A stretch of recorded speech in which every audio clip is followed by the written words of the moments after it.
All right, let's get started. So, still talking about solving systems of differential equations, linear differential equations, and also classifying the stability or instability of the equilibrium, which is until further notice is going to be the origin every time.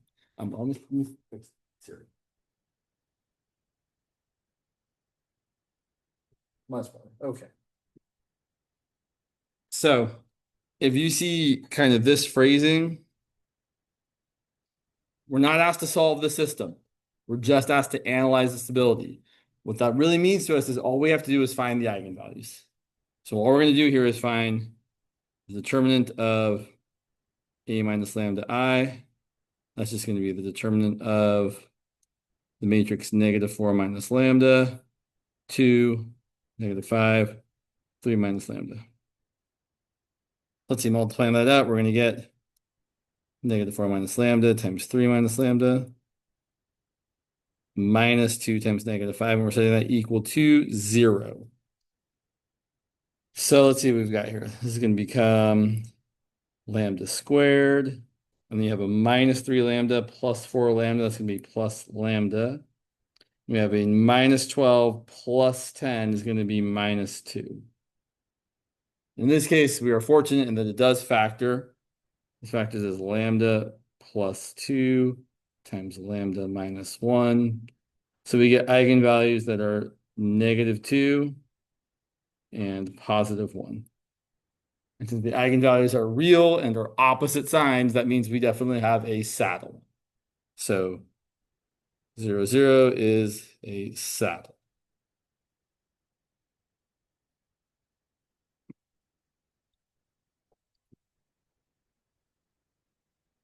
Which you might note is unstable.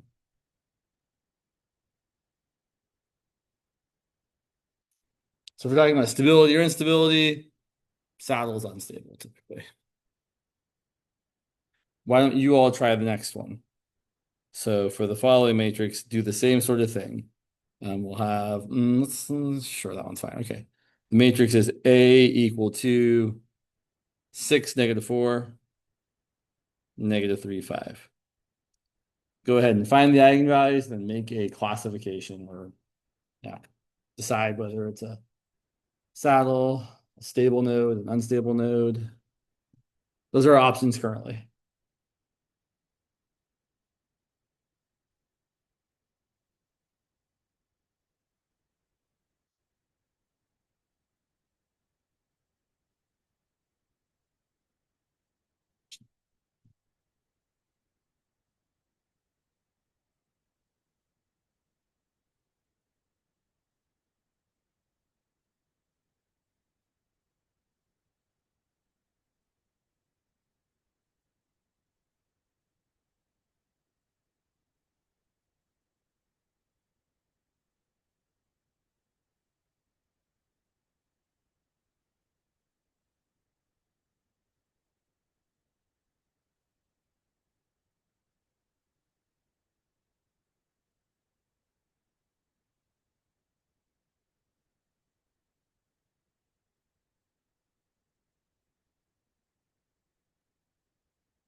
So let's see. I'm getting to lambda squared minus 11 lambda plus 18 equal to 0, which factors as lambda minus 2 times lambda minus 9. So it looks like our eigenvalues are both positive, which means we have an unstable node, also called a source. So here, 0, 0 is an unstable node, a source. Questions about any of that?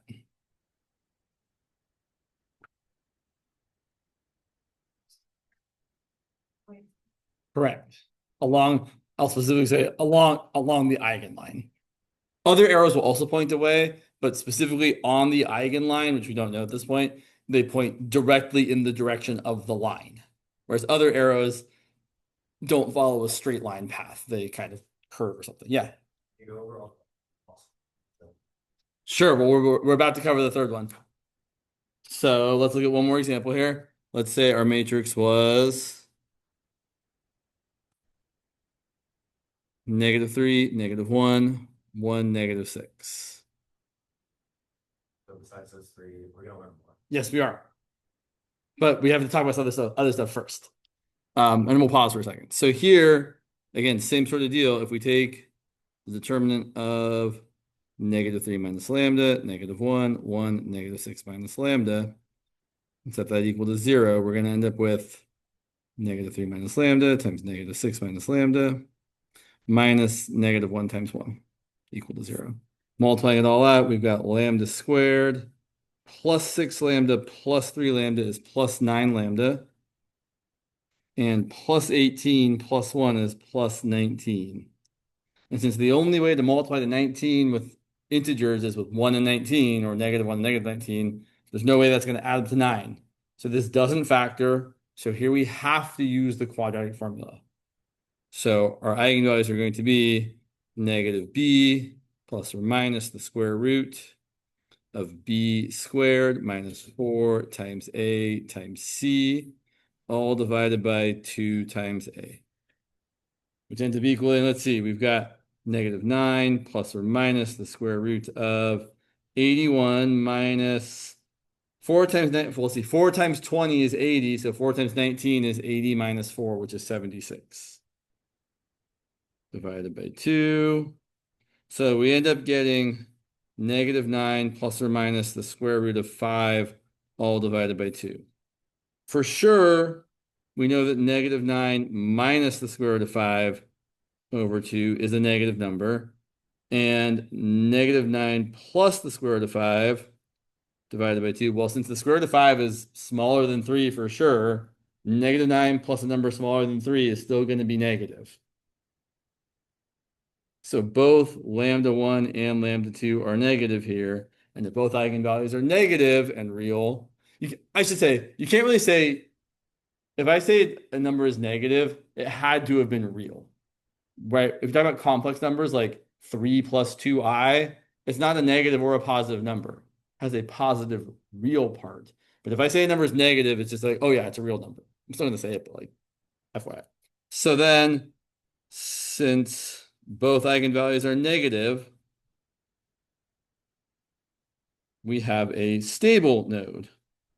0, 0, bless you, is a stable, bless you, node, also known as a sink.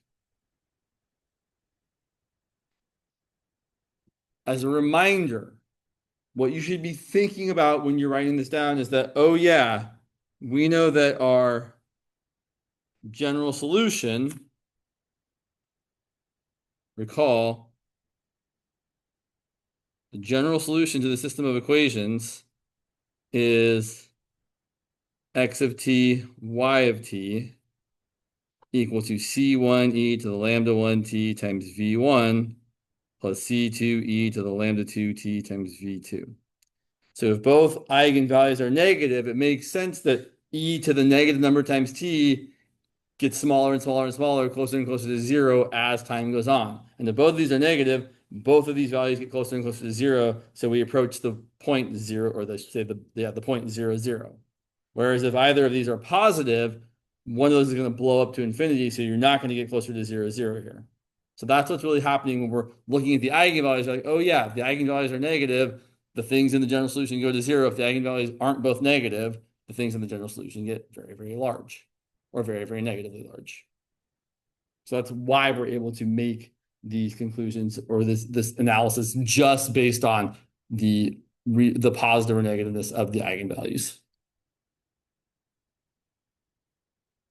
When your eigenvalues are irrational like this, you do have to do, it does take a little bit more thinking to make sure that they're both negative or both positive or one of each. You have, because like if you're doing a number minus a root, you have to kind of think about if that root is bigger than the number or not. All right. So what did you guys talk about in classes today?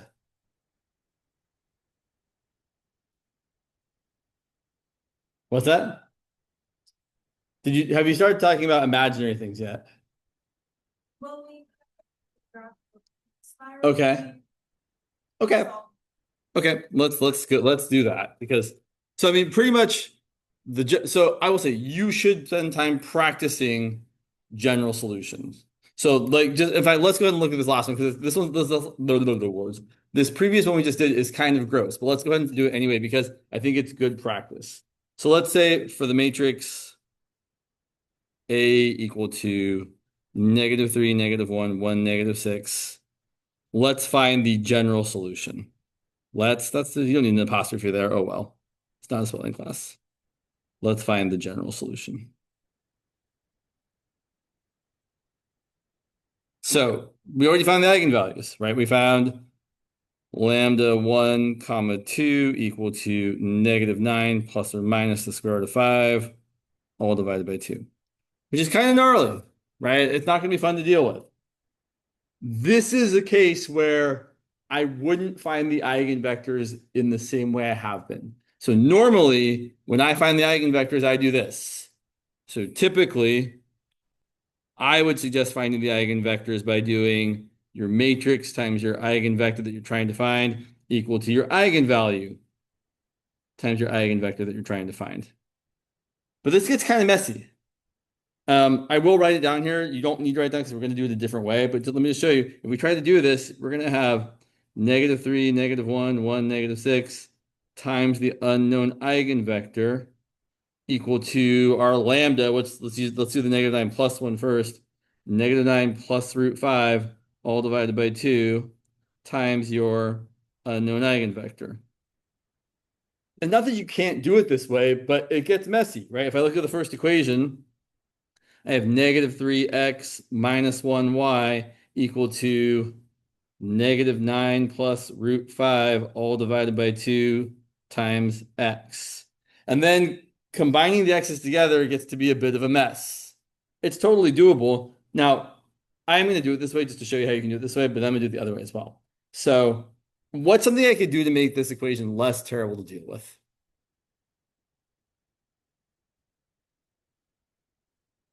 Well, right. I don't love working with fractions if I don't have to. And I don't have to. I can multiply both sides by 2, no problem.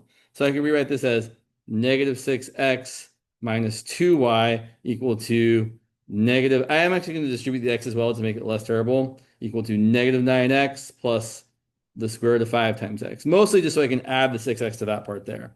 So I have -2y equal to -9 plus 6 is -3x. And then I will factor the x back out. It takes -3 plus root 5 times x. Okay, I don't think we should go any further.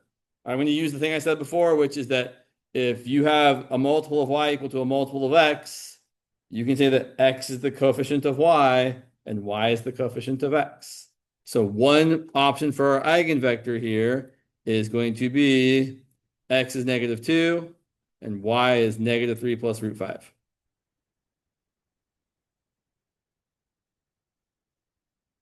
Fun. Let's go ahead and find the other eigenvector the other way. So I think I have enough room here, sure.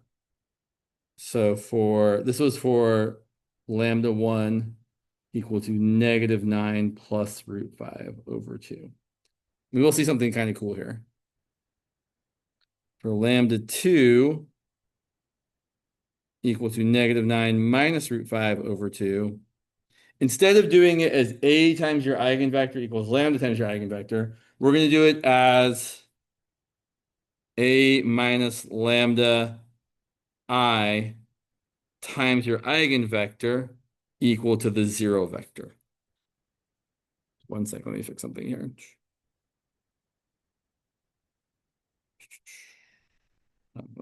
There we go. Sorry, 1 moment. Before I forget, let me pass out the attendance form as well. You might notice the date's wrong on it.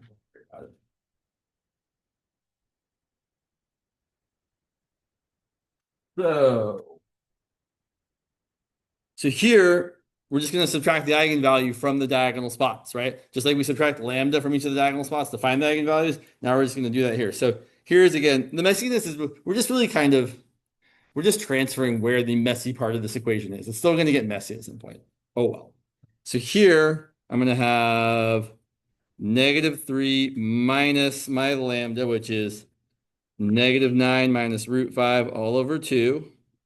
And then negative 1, and then 1, and then negative 6. I don't even really want to write it here because I'm not going to use that part, but oh well.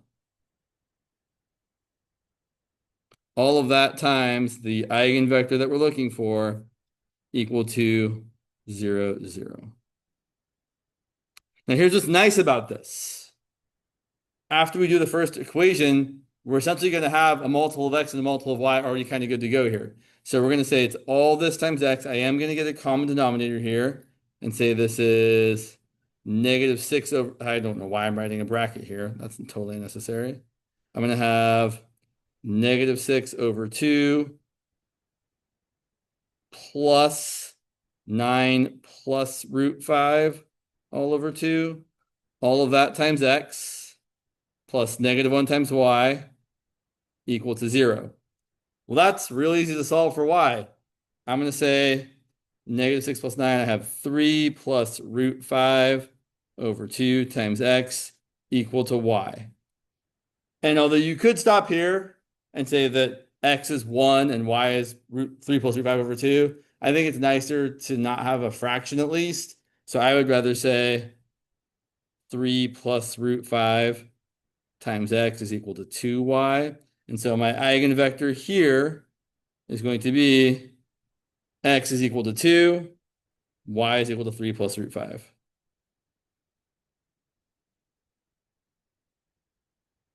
And I would love for this to turn out slightly differently. So even though this eigenvector over here is perfectly good, I'm going to pick a multiple of it just to show you something. Another choice, so remember, you can take any eigenvector you found and multiply it by any non-zero number you like. I'm going to multiply this eigenvector by negative 1 to show you something. So here, we could have instead chosen positive 2 and positive 3 minus root 5. Here's why I'm pointing this out. If one of your eigenvalues is an irrational number, so my eigenvalue here, sorry, is over, right? So we have negative 9 plus root 5 over 2, or negative 9 over 2 plus root 5 over 2, and the other one is the, what's the word for that? Is the conjugate of it, but there's like, I feel like there's another word there. It's the conjugate. What I'm trying to say in too many words is if your eigenvalues are conjugates of each other, right? One of them is something plus something over 2, and the other one is something minus the same something over 2, or whatever the numbers are. Your eigenvectors also come in conjugate pairs, meaning the nice integer parts just stay what they are, and the irrational part just changes sign. So if you know that one of your eigenvectors is negative 2, negative 3 plus root 5, you could have made the other one negative 2, negative 3 minus root 5. Or more nicely, if you know that one of them is 2 comma 3 minus root 5, the other one is 2 comma 3 plus root 5. And really the reason I'm pointing this out is because this is also going to be true when we have complex eigenvalues that always come in conjugate pairs, and their eigenvectors also always come in conjugate pairs, meaning you really only ever have to find one of them. So if your eigenvalues are ugly, there is a silver lining. You only ever have to find one of the eigenvectors because the other one's just going to be super easy to find. All right. We're not done though, right? We found the eigenvalues, found the eigenvalues. We're almost done. All we have to do is write it all in one terrible formula now. So our general solution, hopefully you've all memorized this by now. Your general solution, again, is x of t, y of t equal to c1e to the lambda 1t times v1 plus c2e to the lambda 2t times v2. And in this case, we're going to get something kind of gross.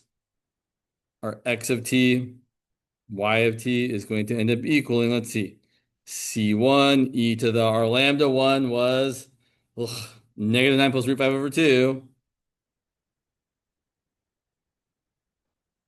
times t times our v1, which was 2 and 3 minus root 5. And then our c2, or we don't have c2, and then we're going to have e to the, our lambda 2 is negative 9 minus root 5 over 2. And our v2 was 2, 3 plus root 5. Blah. Say one more thing about this particular example. If we were then asked to write our solution in web work with the x part first and the y part second, the x of t part would be, excuse me, c1 times e to the negative 9 plus root 5 over 2 t times 2 plus c2 e to the negative 9 minus root 5 over 2. Oh, look, I forgot the t right there. Times t times 2. And our y of t would be even worse. It'd be c1 e to the negative 9 plus root 5 divided by 2 times t times 3 minus root 5 and c2 e to the negative 9 minus root 5 over 2 times t times 3 plus root 5. That would be the solution separate from each, written separately from each other. We don't, I don't usually write it this way. I'm looking for other color pens. I think if you write it this way, you've conveyed all of the meaningful information, but web work sometimes just asks you to write it this way because it's convenient to do so. Cool. Kind of gross. Yeah, One of zero. sure. Yeah. Let's do one of those. Yeah. So let me keep that up here while I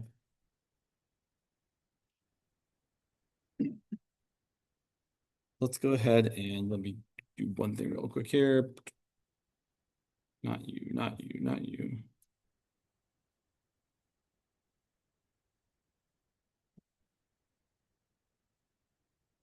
Sorry, I was looking for something that wasn't totally terrible. Sure, let's do that. Okay, fine. So let's say we have the following differential equations. We have dx dt equal to, sure, negative 4x plus 2y, and dy dt is equal to negative 3y. Go ahead and write down the matrix equation.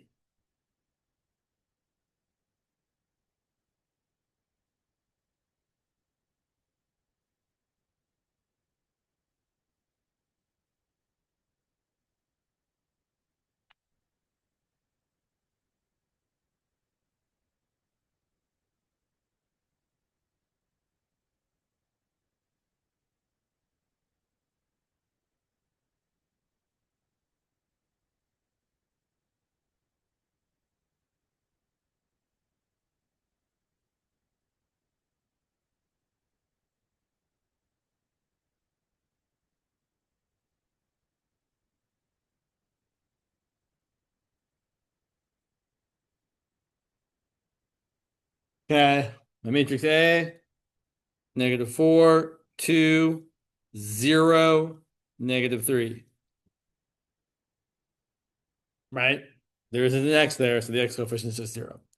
And everybody should be able to look at that matrix right now and tell me what the eigenvalues are without doing any work. The eigenvalues are lambda 1 equal to -4, lambda 2 equal to -3. And we know that they're going to be that because we have a 0 in one of those two off-diagonal spots. We could also show the work, right? The work would be determinant of -4 minus lambda, 2, 0, -3 minus lambda equal to 0. And that's just going to be -4 minus lambda times -3 minus lambda minus 2 times 0, which I'm not even going to write down because if you subtract 0, you didn't change anything, equal to 0. Oh, look, it's already factored for us. So definitely these are our eigenvalues. Oh, I forgot to give an initial condition. We'll do that. We'll write one down after we solve it. This one's going to be too easy to solve, though. Oh, well. Sometimes things are too easy. Be fine. So go ahead and find the eigenvectors. Start with lambda 1 equal to -4.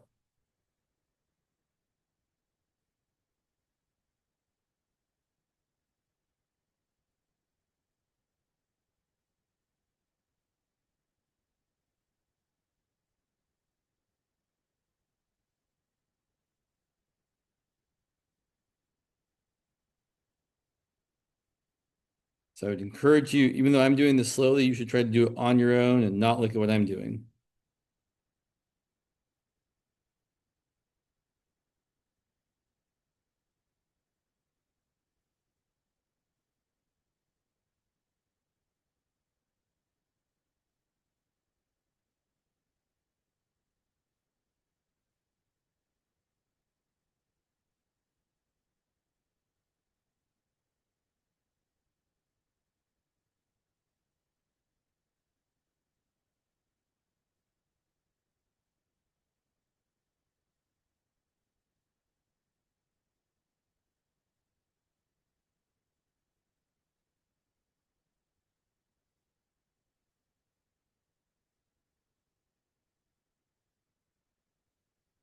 Okay. What's my first eigenvector going to be? I got 1 and 0 too. Or 2 and 0, or -3 and 0, but 1 and 0 is whatever it's going to pick. Right, so once you get y equal to 0, you know the other variable has to be not 0. We pick 1. All right, let's find the other eigenvector.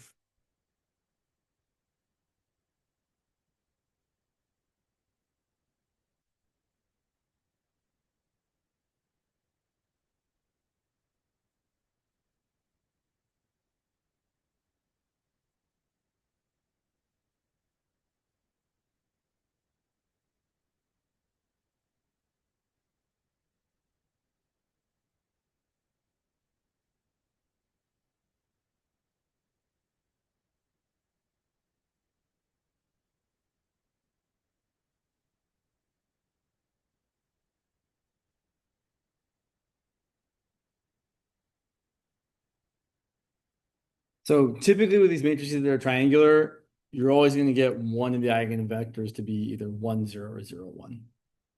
Specifically, if you have a 0 down there, you're going to get 1, 0. If you have a 0 up there, you're going to get 0, 1. It's just how it always shakes out. And then the other eigenvector is more normal, right? So we're going to solve here. We get 2y equal to x. So our eigenvector is going to be x is 2, y is 1. Alternatively, if you don't prefer to do it this way, you could have said you're going to do it the a minus lambda I way and say -4 minus -3, 2, 0, -3 minus -3 times your eigenvector is equal to -3. Oh, sorry, nope. See, I can't even do it the other way. It's just so foreign to me. Is equal to 0, 0. Sorry about that. And then you'd have, oh, -x plus 2y equals 0 or 2y equals x, which is the same exact equation. So either way you do it is fine. This is the a minus lambda I times your eigenvector equal to the 0 vector alternative method. Some people really prefer this. I don't. So we found all the things. We found the eigenvalues, we found the eigenvectors. Let's write the general solution. So we're going to say that our x of t, y of t functions are equal to c1 e to the lambda 1 was -4 times t times the first eigenvector, which was 1, 0, I think. Yep, 1, 0.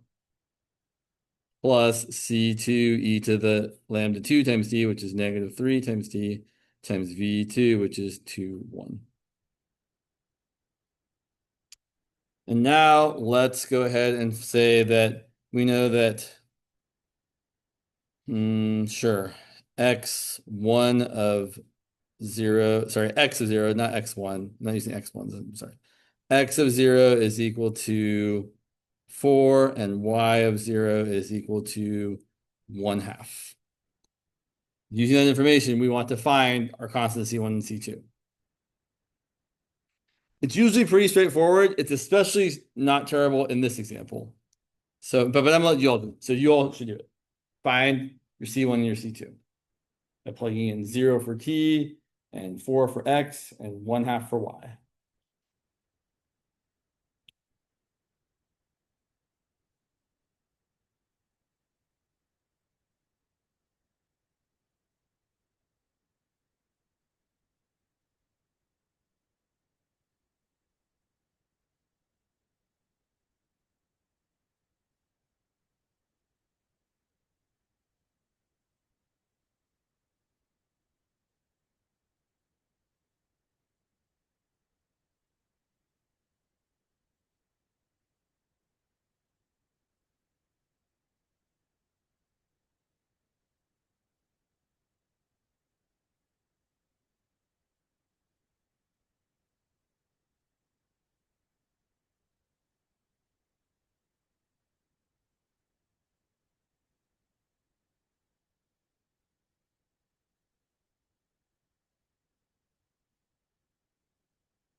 There's the equation we should come up with when we plug things in. C1 times the first eigenvector plus C2 times the second eigenvector is equal to our initial condition values 4 and 1/2. Which value, C1 or C2, is easy to solve for first? C2, super straightforward because you got a 0 right there next to C1. So C1 times 0 plus C2 times 1 is equal to 1/2. So C2 is 1/2. And then plugging that back into the other equation, C1 times 1 plus C2 times 2 is equal to 4. So then C1 is going to equal 4 minus 1, which is 3. And then we can plug those values back into our equation to write our particular solution.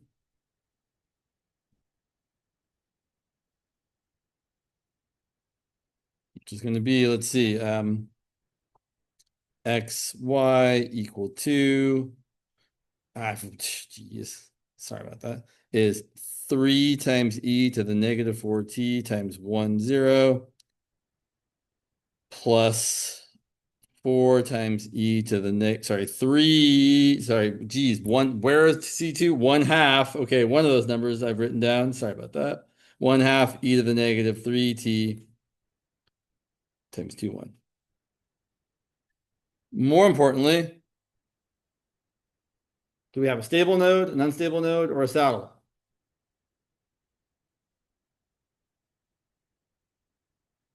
Stable, because both our eigenvalues are negative. Or alternatively, if we look at the behavior of this solution as time goes on and on and on, both of these e to the -4t and e to the -3t are going to get smaller and smaller and smaller. So we end up getting something that's going to be a really small number times 1, 0. That's going to be like 0, 0 plus 0, 0. So this is definitely a stable node. But we could have said that way back like right here.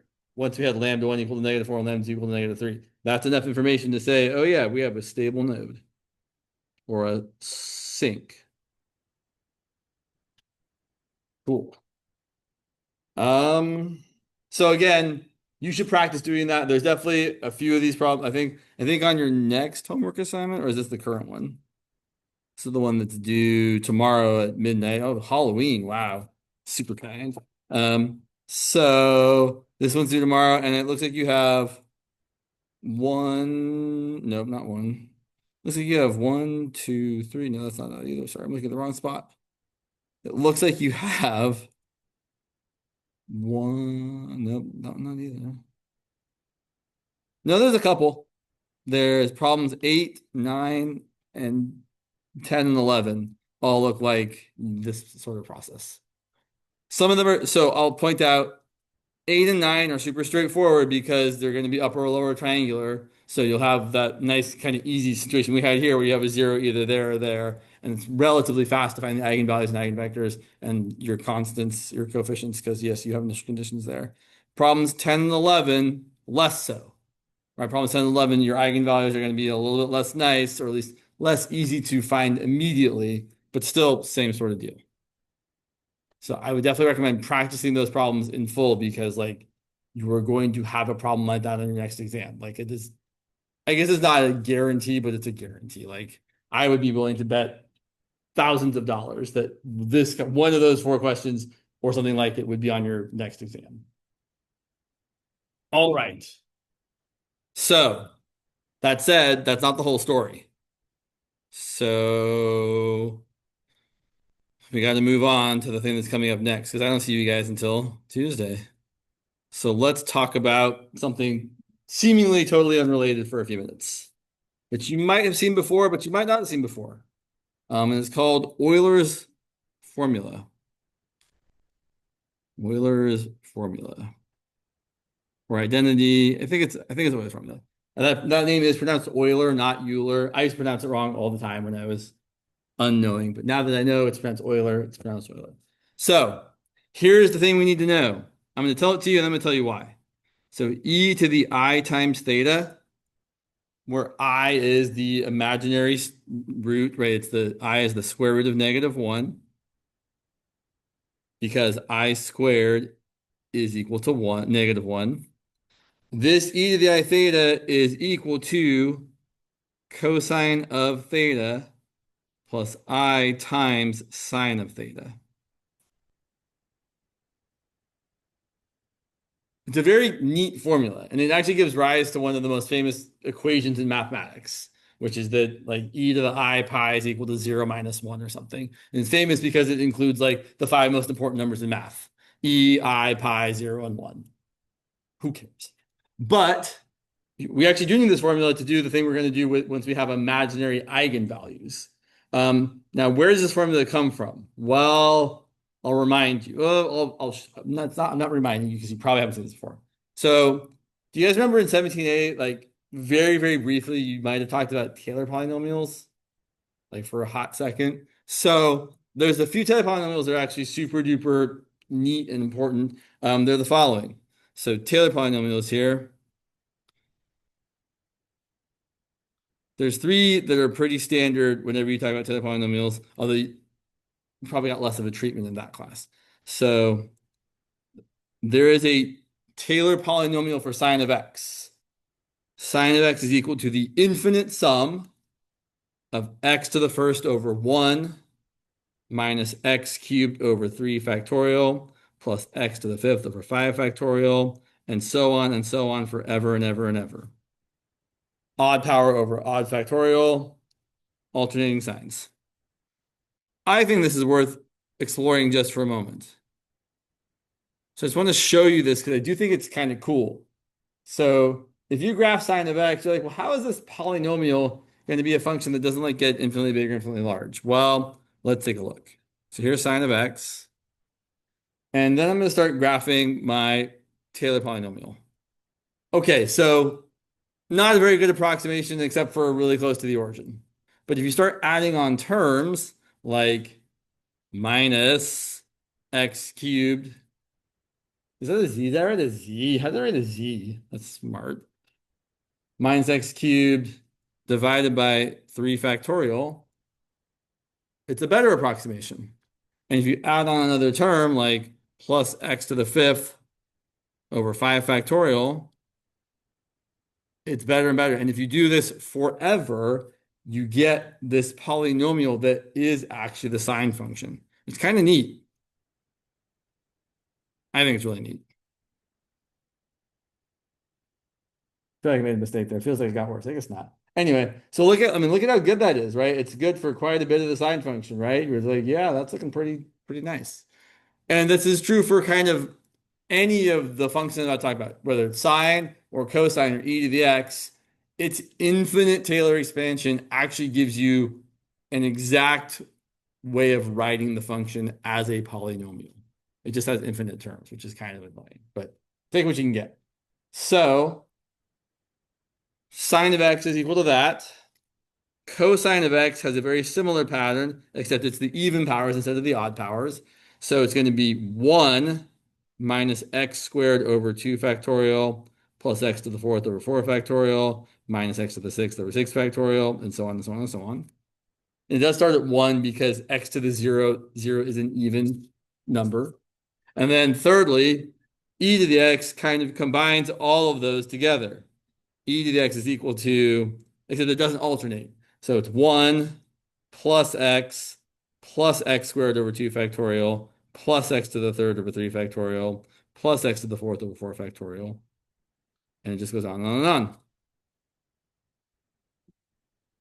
Okay, before we do the next part, we need to point out something else.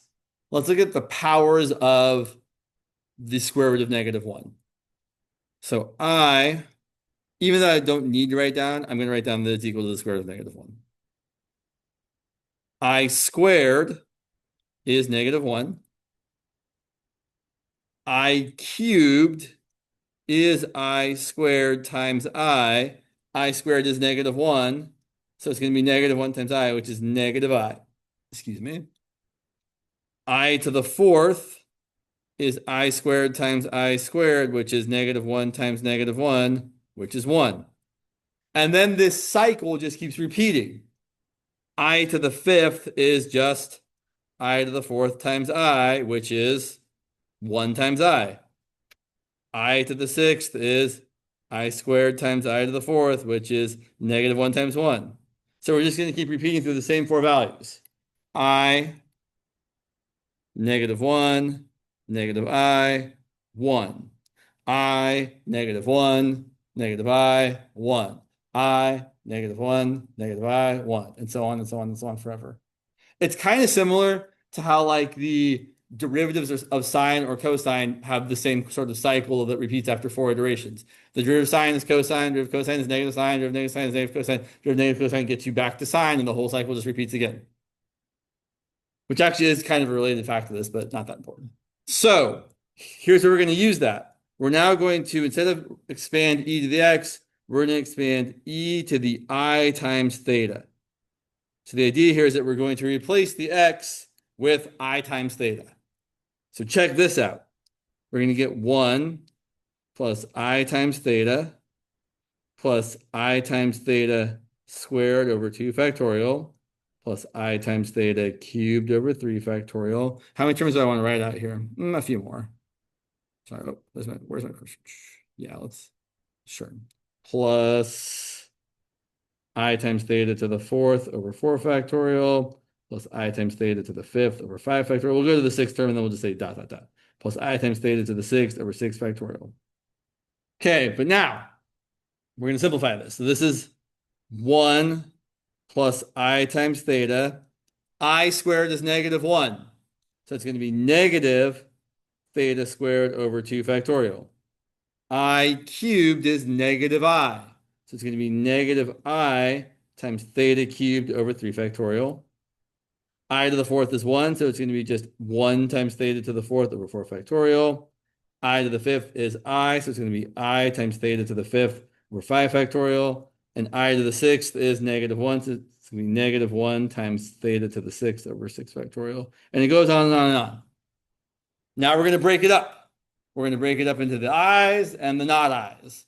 The not i's first. So the not i's, I'm going to get 1 minus theta squared over 2 factorial plus theta to the 4th over 4 factorial minus theta to the 6th over 6 factorial. And it goes on in the way you would expect. Plus, now we have the I terms. We have I times theta. I'm going to factor out the I. So I times theta, we have I times negative theta cubed over 3 factorial. We have I times theta to the 5th over 5 factorial. And if we don't, well, one more term, we would have had minus I times theta to the 7th over 7 factorial. But look, that's exactly cosine of theta. Because cosine of x is this. Cosine of theta, I'm just replacing the x with theta and getting exactly that. And that over here is exactly sine of theta. So it really, really actually is true that e to the I times theta is equal to cosine of theta plus I times sine of theta, which is certainly neat and also useful.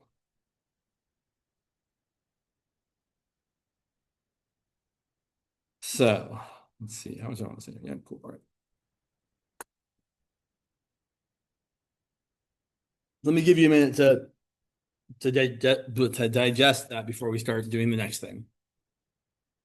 If you have any questions, please ask them. There's also not that it's super important. Like you don't really have to know about Taylor polynomials in this class to like do anything. But if you're interested in knowing more about Taylor polynomials, there's a really cool video by the guy. His website's like 3 blue 1 brown. There's lots of cool videos on the website about mathy things, and he makes the math very accessible. Like it's easy to understand what's happening, and there's lots of kind of cool graphics. There is one on Taylor polynomials that I do think does a really good job of explaining it if you care. But you don't have to care, so don't worry about it. Yeah. 3 blue 1 brown. Yep.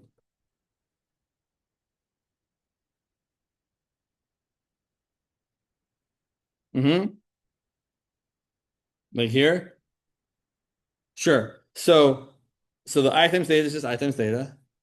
The I times theta squared, I know that's going to be I squared times theta squared.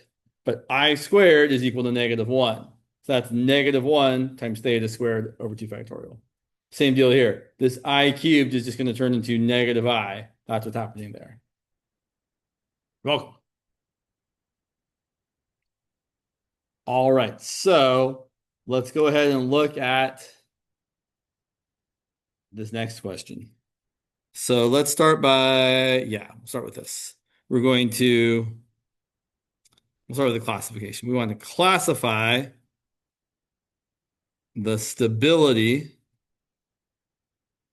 of the equilibrium 0, 0 for the following system of linear differential equations.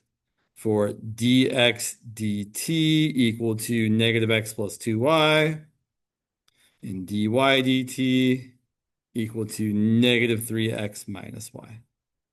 Usual process. Find the matrix, find the eigenvalues, see what you get. So our matrix here is going to be -1, 2, -3, -1. And so then to find the eigenvalues, we're going to say determinant of a minus lambda I, so -1 minus lambda, 2, -3, -1 minus lambda. Something worth mentioning here. If while you're doing this, you happen to notice that your diagonal entries are the same value, the process we're about to do, you can make easier on yourself. I'll show you both ways, but I will say you can make it easier if you see this thing. So the normal way would be to multiply it out and say -1 minus lambda times -1 minus lambda minus 2 times -3 equal to 0. We multiply the whole thing out, we get a lambda squared. We have a plus lambda is plus 2 lambda, and a -1 plus 6 is plus 5. And then since that doesn't factor, we would use the quadratic formula.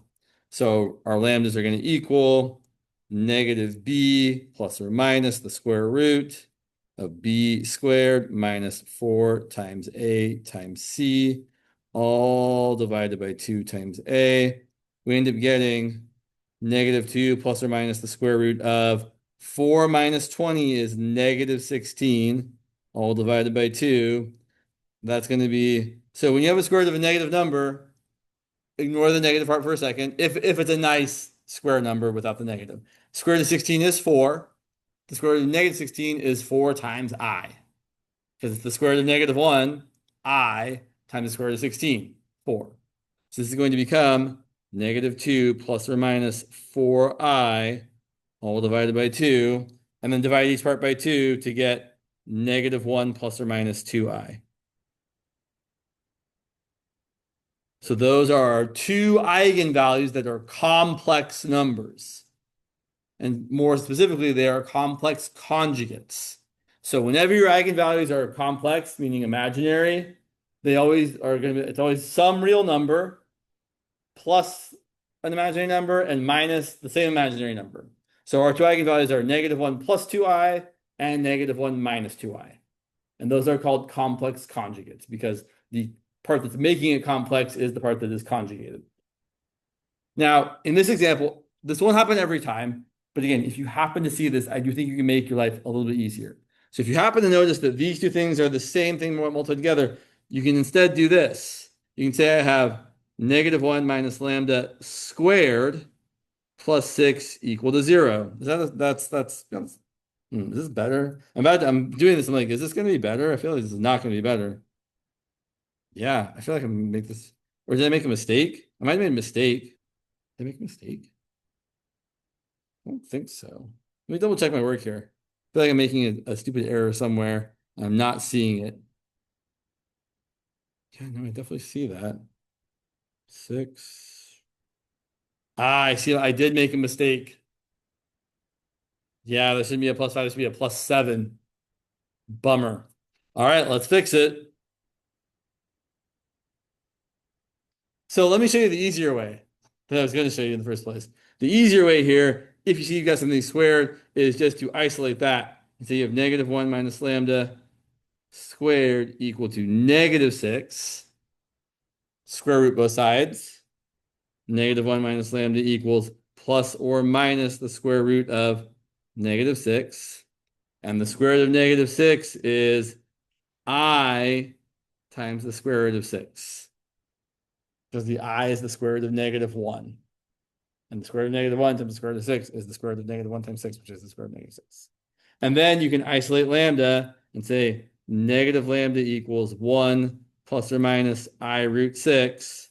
And then multiply both sides by -1 to get lambda equal to -1.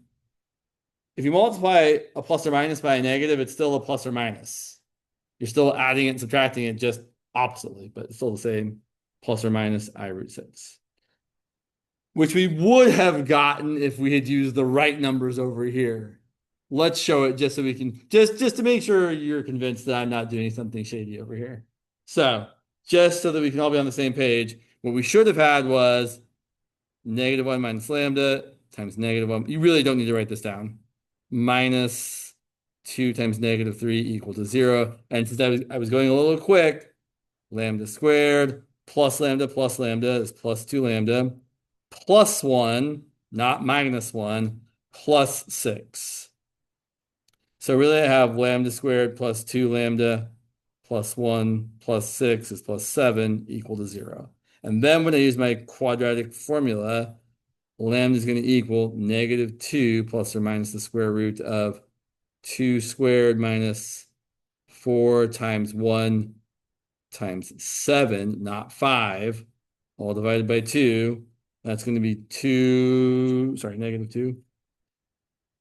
plus or minus the square root of 4 minus 28 is -24, all divided by 2. And then the 24 has a factor of 4, so you can write that as -2 plus or minus the square root of 4 times -6 all over 2. That becomes negative. This way is much worse, right? So if you're lucky enough to have this easy option available to you, I highly recommend taking it. We get -2 plus or minus 2 times the square root of -6, which is really I times root 6, all divided by 2, and then divide each thing by 2 and get -1 plus or minus I root 6. Same as we had up there. Oh, good. So be careful. It's really easy to make mistakes. Now what? Well, this is where we're gonna have to wait and see what your instructor wants you to do as far as how much we're gonna do here. Because I will tell you, finding the eigenvectors for complex eigenvalues is a real pain in the ass. Like it is shitty. It's not fun. No one likes doing it. It's hard to do.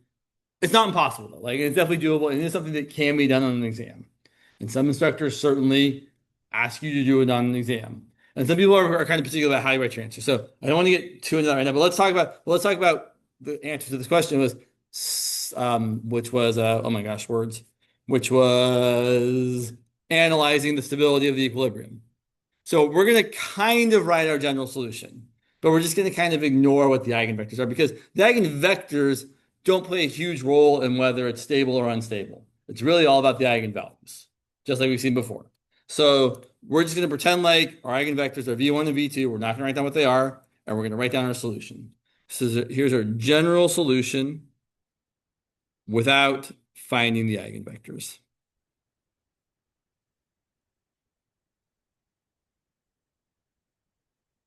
So we're going to say that our vector x of t, which is just x of t and y of t, is equal to c1 e to the lambda 1, which is -1 plus I root 6 times t, times our first eigenvector that we don't know, plus c2 e to the lambda 2, which is -1 minus I root 6 times t, times the second eigenvector, which you also don't know. So let's focus just on this first part here. So we're going to write this part out in more detail. So for the e to the -1 plus I root 6 times t, we're going to break that apart. So we're going to rewrite this part as c1 e to the -1 times t and e to the I root 6 times t. Specifically, I times parentheses root 6t times our first eigenvector over here. I'll point out that the second part would be very similar. In fact, I'm going to write this. I can't even help myself. Who am I kidding? C2 e to the -t e to the I times negative root 6 times t times v2. Okay. So let's take a look here. The e to the -t, well, as time goes on and on and on, the e to the -t is going to get smaller and smaller and smaller.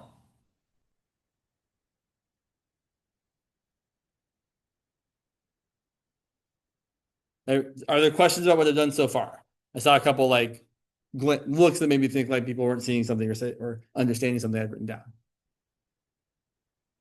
So, yeah.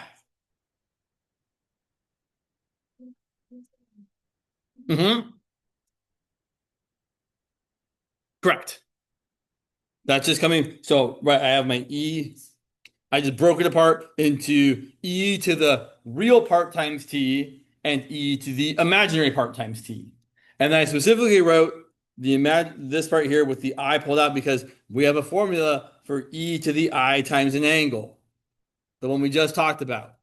So now we're going to write this in a super funky way.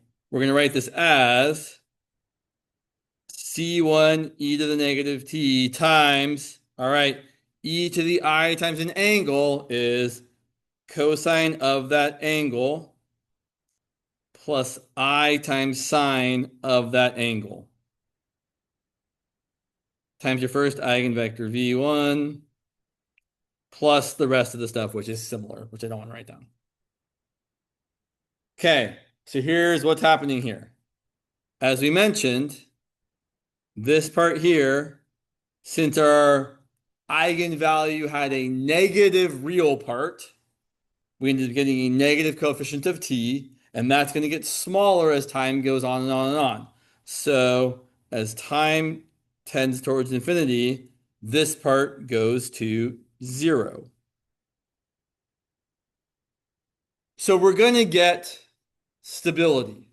We're going to get closer and closer and closer to the origin as time goes on and on and on.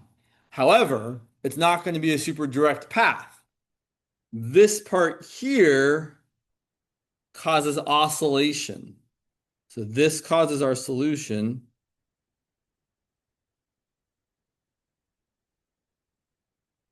to oscillate between maybe being really positive or really negative. So like you could have like you could be while you're kind of going in towards the origin, you're also kind of circulating around the XY coordinate system. And something that's right because you know that cosine and sine, both the biggest they can be is 1, the smallest they can be is -1. So this part here never gets too out of control. It can't get really, really big or really, really negatively big. It's just kind of bounded back and forth between 1, -1, kind of ish. So that's kind of what's happening here. Um, this oscillation, and so this is going to make it oscillate. And since we're getting smaller, we're going to dampen here. So I'm going to try to draw. Ooh, I should actually just pull. So I'm going to, no, I'm going to show you. Yeah. I was going to try and draw it, but let me actually just show you what it looks like because we have actual tools for this. So let me grab the tool here real quick. Sorry, let's take a second. Let's use yeah, I want the one with the time plots. Cool. All right.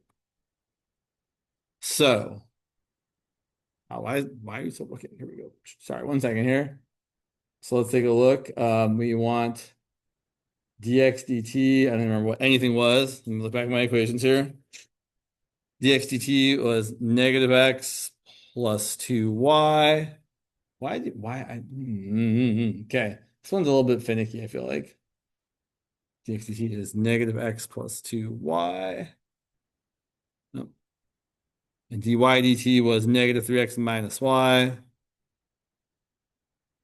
And then that should be fine. And then I always feel like I have to mess with things here. I want my window to be a little, yeah, okay, 0 to 1 is not exactly ideal here. Let's do that. Let's do that. Okay, so certainly now you can see the spirally nature of this thing. We are oscillating back and forth. We're all right. We are going around, and we're certainly going inward towards the origin. But that still might not really make you believe that these things are oscillating. So let me show you the time plots. So I forget how to clear things. But basically, like you can see, look, we're going down, below, back above, down, below, back above. We are definitely oscillating here. We are going negative, then positive, but we're getting smaller and smaller and smaller as we go on. So again, the negative real part that's multiplying t here, that's having the dampening effect. And the e to the I thing over here is having the oscillating effect, the up and down part of it. And together, this is what's happening. So when you have an eigenvalue that's complex, it's going to always have that spirally shape because of the oscillation. I should say your phase plane is going to have that spirally shape. And it's going to spiral inward if your real part was negative, because the e to the negative t gets smaller and smaller and smaller. On the other hand, if our eigenvalues were something like 2 plus or minus 3i, where the real part was positive, the spiral would spiral outwards because the e to the t would get larger and larger and larger. Let's actually look. Well, we will look at an example of that after we pause and pause for a moment if there are any questions about what we've done so far. No. So here's how you tell if it's clock. That's an excellent question. Let's do that. So how do I know if this one is spiraling clockwise or counterclockwise if I don't have the whole graph thing over there? Here's what you do. You look back at your original system of differential equations. So our system was, I know I just literally said what it was. Our system was dx dt equal to -x plus 2y, dy dt equal to -3x minus y. There is a way to know based on what's happening like in the upper right-hand corner or the lower left-hand corner, but the problem with that is if someone actually asks you this question, like which way is it circulating, they want you to show some amount of work. And saying I looked it up in a book somewhere that if the upper right-hand corner is positive, it goes this way is not showing your work. So here's what you should do instead. You're going to plot, in my opinion, 4 points. And really, once you do two, you know what the other two are going to do. I'm going to plug in 1, 1, -1, 1, 1, -1, and -1, -1, and see which way the arrows point. So at 1, 1, let's see. dx dt is going to equal -1 plus 2, and dy dt is going to equal -3 minus 1. That means my arrow is pointing 1 in the x direction and -4 in the y direction. So I'm going over and down, more down than over. So I'm not going down at like a 45-degree angle. I'm going down steeper than that, like that.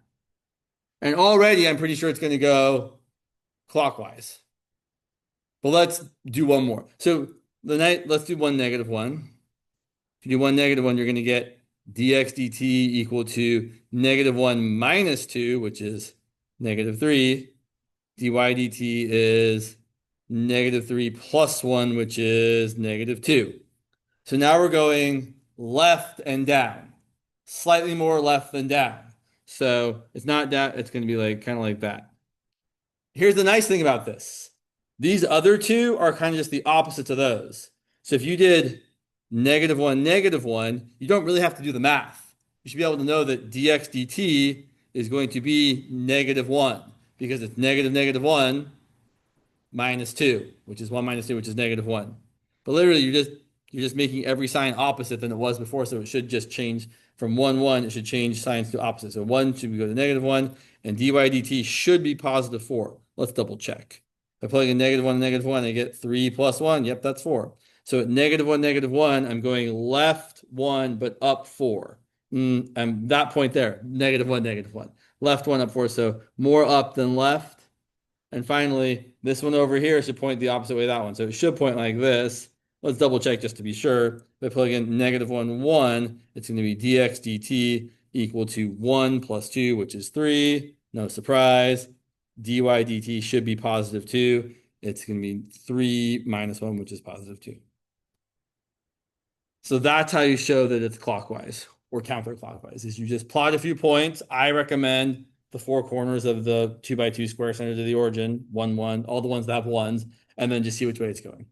Occasionally, it can be kind of challenging if your arrow is pointing really close to like on the 45-degree angle line, like on the line y equals x. It can be really challenging to see which way it's, or if it's close to that. But typically, what I've noticed basically is the line y equals x kind of is the dividing line. If your if your arrow is pointing on this side of it, you should all be looking here real quick. If your arrow is pointing on this side of it, you should end up being clockwise. If your arrow is even pointing slightly this way, you're going counterclockwise. Usually it's not so fine. Like usually it's pretty far from being in that direction, but it can be. So yeah, that's how I would do it. So I will point out our matrix here, A, -1, 2, -3, -1. So here's something you can say or you can remember. I never remember. I've never remembered this. I've looked it up a bunch of times. But now that we've done this one, it's true that if A has complex eigenvalues, then we know that the spiral is going to be this direction, clockwise, if the upper right-hand corner is positive. So upper right is positive. And it's going to be counterclockwise if the upper right is negative.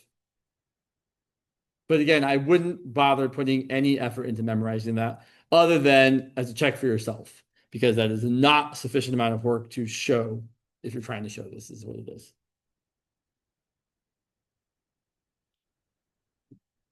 Good question. Thank you for asking it. Let's see. Let's try and do one more example here before we end the day.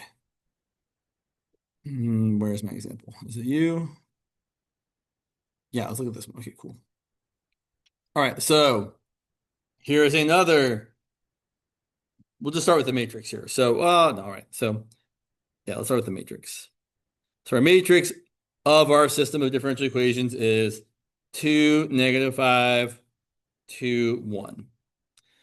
I will point out, if someone just gives you the matrix, you want to be able to write down the differential equations. So you should be able to say, oh yeah, this means dx dt equals 2 times x minus 5 times y, and dy dt equals 2 times x plus 1 times y. That's an important thing to be able to go back and forth between. Let's go ahead and find the eigenvalues. All right, it's the determinant of 2 minus lambda, -5, 2, 1 minus lambda.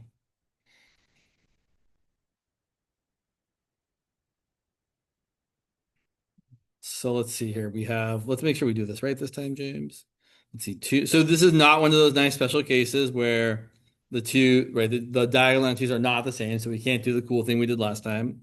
So we have 2 minus lambda times 1 minus lambda minus -5 times 2, which is plus 10 equal to 0. And we have lambda squared minus lambda minus 2 lambda is minus 3 lambda. And we have a plus 2 and a plus 10 is plus 12. And it sure doesn't look like it's going to factor. I will point out, technically all these factor. This factors. It's just that the numbers are really gross. This previous one factors as well. Like this one over here, you could totally, where'd you go? You could totally factor this polynomial. It just factors as lambda minus -1 plus I root 6 times lambda minus -1 minus I root 6. So, right. Everything does factor. It just, when we say factor, we really mean we want nice integer numbers that are not imaginary. But really, everything factors. I think it's like the fundamental theorem of algebra, actually, that every polynomial can be factored across the right numbers. So here, though, we're going to use the quadratic formula because, of course, we're going to use the quadratic formula. It's going to be -3 plus or minus the square root of -3 squared minus 4 times 1 times 12 all over 2 times 1. Simplifying, we get 3 plus or minus the square root of 9 minus 48 is -39. Gross. All over 2. I do recommend writing this as the real part plus or minus the imaginary part. So we're going to break apart this into 2 fractions. It's going to be 3 over 2 plus or minus. Instead of writing the square root of a negative number, we're going to write I times the square root of the corresponding positive number divided by 2. Yes. Should it be? No, it's -3. Right? Remember, your quadratic formula is -b plus or minus the square root of b squared minus 4 times a times c all over 2a. Which is actually really important, right? So I will point out that this value here is actually fully determining whether you're stable or unstable. So the coefficient of b, if it's negative, that means we're going to have instability because our eigenvalues are going to have a positive real part and vice versa. Interesting. Yeah, that's actually totally true. Right. Yeah. Fun fact, that number there is the trace of your matrix. The trace of the matrix is the sum of the diagonal entries. 2 plus 1 is 3. That's 3 right there. Funner fact, that number there is the determinant of your matrix. 2 times 1 minus -5 times 2 is 2 plus 10, which is 12. This is not a coincidence.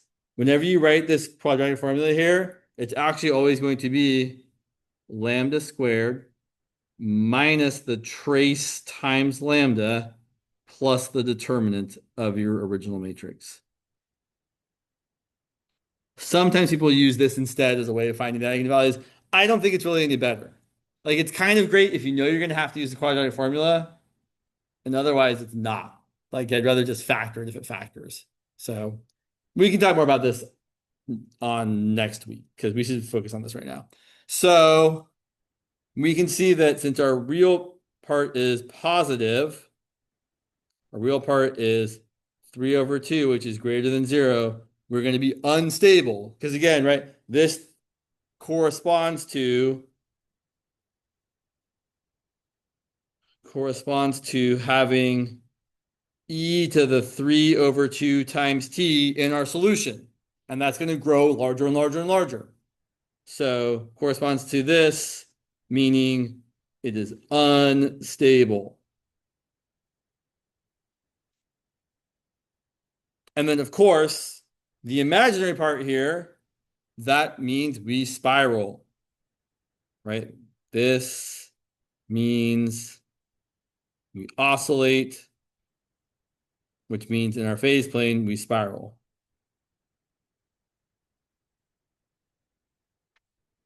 And we're going to spiral outwards this time, right? We're not spiraling inward towards the origin, we're spiraling outward away into infinity and beyond.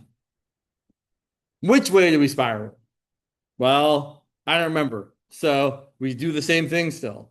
So this is where writing it like this, I feel like might not be super helpful actually, because I kind of want to know how things look to do it. So if I actually want to know which way it spirals, I'm going to write down my equations for a second. I'm going to say that dx dt is equal to 2x minus 5y. dy dt is equal to 2x plus y. And I'm going to look at the same kind of 4 points. So if my point is 1, 1, I'm going to get 2 minus 5, which is negative 3, and 2 plus 1, which is positive 3. So I'm pointing leftwards. Oh, sorry, you can't see anything I'm doing. Apologies. At 1, 1, right, we're going, the x part is 3, sorry, negative 3. The y part is positive 3. So we're going left and up, the same amount. So we're going that way. And already I'm like, well, it's going to be counterclockwise. But let's do at least one more. 1, negative 1. Let's see, that's going to be 1 plus 5, which is 7. And 1 minus, or sorry, I said 2 plus 5, which is 7. And 2 minus 1, which is 1. So we're going right and up, but much more right than up. So over here at 1, negative 1, we're practically horizontal. Still corresponds with being counterclockwise. And then down over here, we should be pointing that way because it should be the opposite direction as that. And up over here, we should be pointing that way, the opposite direction of that. Yeah, it looks pretty counterclockwise to me. So what's happening here with our unstable spiral, like if we start at the point, 1, 0, just for fun, at 1, 0, we're getting the vector 2, 2. We're pointing like off that way. And then we're just kind of saying, okay, well, we're going to spiral around. So we're going to go like that, where we're oscillating around, but getting further and further away from the origin because of that e to the 3 over 2 times t. That e to a positive number times t is growing and growing and growing and growing and moving us further away from our equilibrium here. Cool. We won't do an example, but I'll just say this. We'll talk about it next time. So if you happen to have eigenvalues that don't have a real part, like let's say you happen to have something like your lambda was equal to 0 plus or minus the square root of negative 36 all over 2. Let's pretend that could happen, right? That's going to end up being just plus or minus 6i over 2, which is plus or minus 3i. So if you don't have a real part, it means you have e to the 0t, which is just 1, meaning you don't have growth or dampening. You're just going to keep spiraling in the same pathway the whole time. This is what's called a neutral spiral or a center, because you don't spiral out, you don't spiral in, you just spiral around the same oval for eternity. That's a good question that I don't really have a good answer to. I feel like it's called like semi-stable actually, but I don't. But that's a better question for your instructor, Tim, actually. Yeah, but so if we have the real part equal to 0 and the imaginary part is not 0, then we have a neutral spiral. also called a center. And we'll see that again next week, but just wanted to mention it before we end it because it is 1:30. All right. Have a lovely rest of your week. Have a happy Halloween.